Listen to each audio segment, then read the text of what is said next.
Have you ever opened your phone just to check something, and then, an hour later, you're still scrolling, with no memory of why you even picked it up?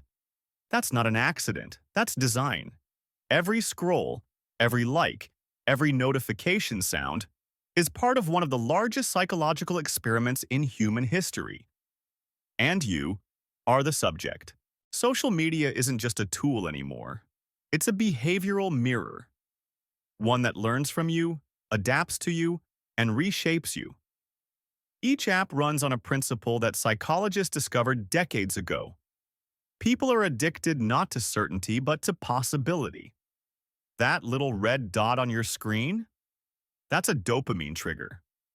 Every time you see it, your brain releases a chemical signal, the same one gamblers feel when a slot machine spins. In psychology, this is called variable reward. You don't know what's coming next, a like, a comment, a message, and that uncertainty keeps you hooked. Your brain says, just one more scroll. And the algorithm smiles. But dopamine isn't the only thing social media feeds on. It thrives on comparison. When you see someone else's perfect vacation, flawless skin, or new car, your mind starts running silent calculations. Am I doing enough? Do I look like that? Why not me?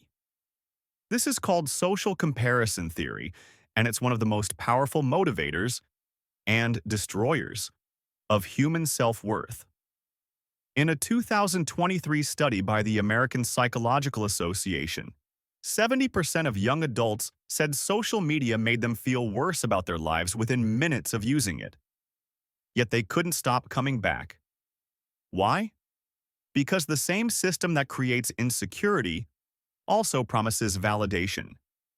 The app gives you pain, then offers the cure. And it doesn't stop there. Social media has mastered another dark psychological trick: confirmation bias.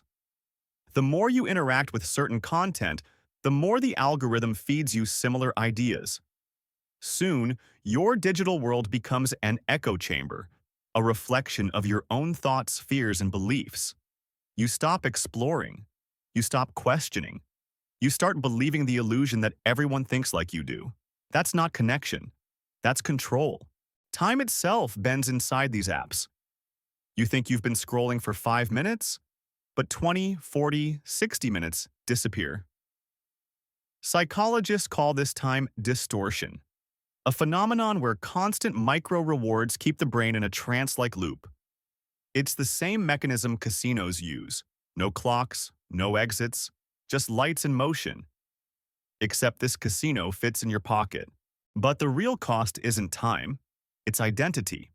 Overexposure to digital feedback rewires how we see ourselves. Our self-worth starts depending on numbers: likes, views, followers. We begin editing our lives for performance, not for meaning. And without noticing, we become characters in our own highlight reel, trapped in a stage we built ourselves.